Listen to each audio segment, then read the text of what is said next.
Have you ever experienced a dream that felt too real? One where you really feel the role you play? The kind of dream where anything that makes you happy sees you smile for real and a sad event makes your heart ache? One that has your heart pumping and adrenaline rushing when you are in an action sequence? These kinds of dreams may occur due to an event that has had a strong impression on your real life the day prior, or simply because of having watched a good movie that had you thinking. But all of us have experienced these kind of dreams. And the ones who have had this experience have also experienced the annoyance of being pulled away from the dream at a key moment. Thanks to an alarm clock, a full bladder, or that idiot of a roommate who wakes you up for no reason.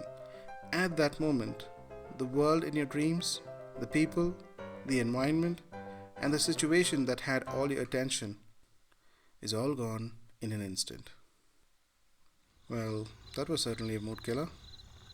Welcome to the two-part video series on understanding art in video games.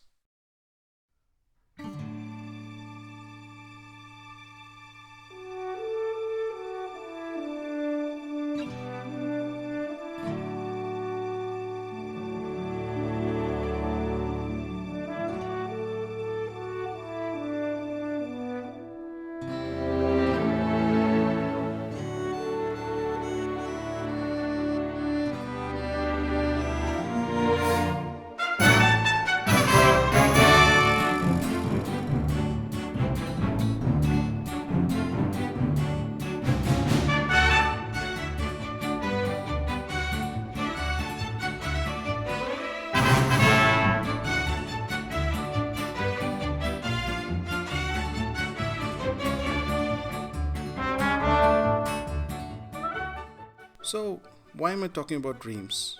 What does waking up to the real world after piloting an X-Wing in your dreams have to do with video games?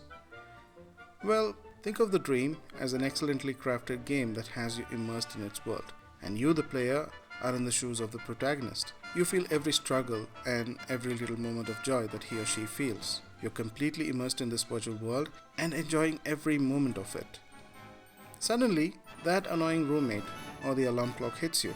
Only this time, it is a bug in the game that breaks the immersion, and before you know it, the realization that it is just a video game has hit you hard.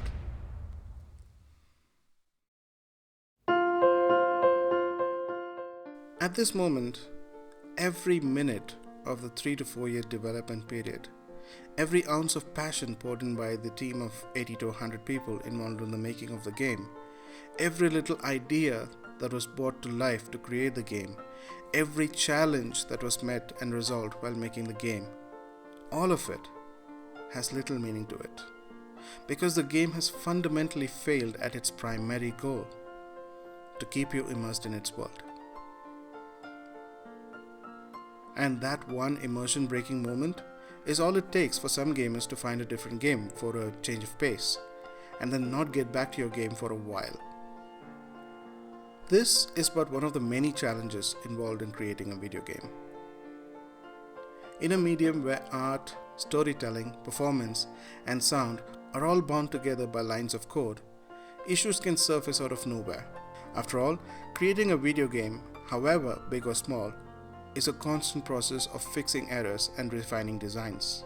The graphics and art style of a game are things that are decided upon very early in the development stage. All characters, environments, and other assets are things that are created long before the alpha and testing stages of the game, simply because these are the foundations on which the game world needs to be built on, and your role as a player will be set within the map that consists of these assets and characters. As a result, art and graphics only have a few common issues when we consider the sheer range of issues that may occur during the development in the various aspects of a game. But these issues are significant enough to cause some serious ramifications when the game has shipped.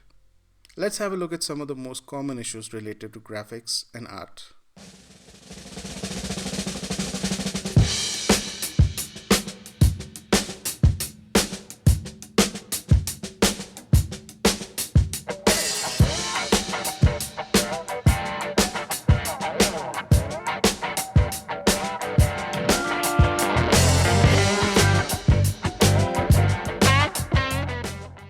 At the very top of the list is collision. This is one of the most common issues and can plague even the most polished games in some way or form. They're also, in a way, a bit non-significant when they stay within the realms of not affecting gameplay. So, every time the gun in the player's hand tends to disappear into the wall, that is a collision issue. Every time you encounter an invisible wall where you're supposed to move forward, that is a collision issue. Every time the player falls inside the walls of a map, that is a collision issue.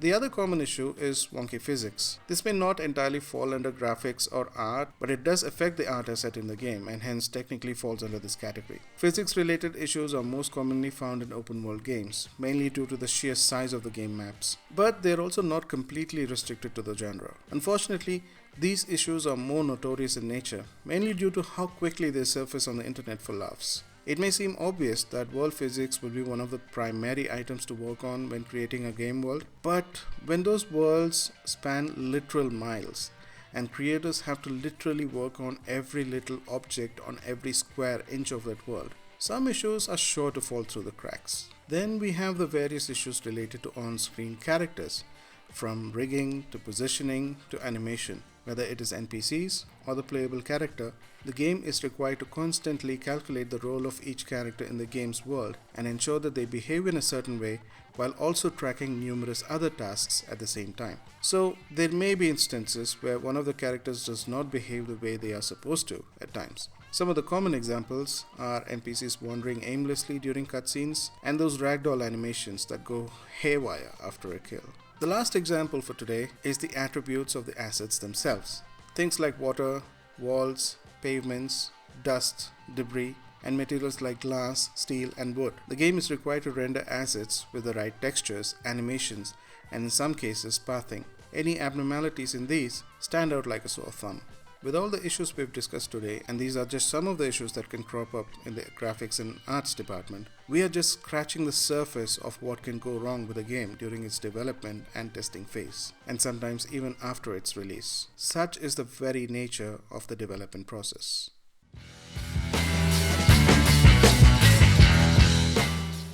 Today, we've reached a tolerance level as consumers where some of these issues are neglected, and developers usually tend to fix these issues with patches. But is this really the ideal way to fix the game? Coming back to my dream analogy, this is like being in an immersive dream, then waking up right before a good ending, then going back to sleep for a little while to finish the dream in the way that pleases you. Is that really as satisfying as experiencing the whole dream in one session of sleep and waking up to think about it? Obviously, there are companies that put quality at the forefront and even delay the game if need be for more polish. And experience these games is a true delight. And the fact that everything we see on screen is an amalgamation of talents from various forms of art and technology unified by lines of code is just mind-blowing. If we have to be rational about this, it is indeed quite the task to get there, especially for big open world games. But there is a way that a game can be close to perfection and be as free of bugs, visual or otherwise. And that is only through extensive testing. The more the game is tested, the more issues are identified and fixed. And consequently, the game is closer to achieving what it is set out to do in the first place, to immerse the player in its world without distractions. If you are a developer and all of this sounds way too familiar but intimidating at the same time, there is no reason to worry. Companies like Ixi Gaming provide exceptional QA services along with a whole suite of services that covers the complete development cycle of the game. With teams that ooze passion for games and unmatched expertise, Ixi Gaming may well be the perfect partner to level up your game. It is believed that a game is never finished and can be iterated upon and improved in perpetuity. But there is a line where a game is polished enough that art and graphic related issues do not occur on a newly released game. And when a game achieves that goal, it's a win for the creator and the player. And that concludes our look at art and graphics in video games. If this is the first video you're watching in the series, be sure to check out part 1 of the series, where we chronicle the journey of art and graphics in video games and its rapid advancements with technology. Also, give us your take on graphics. Are they important to you? Or would you prefer a technically sound game over a pretty looking one? Let's discuss this and more down in the comments, and I'll see you on the next one. Until then, you take care, stay safe, and keep gaming.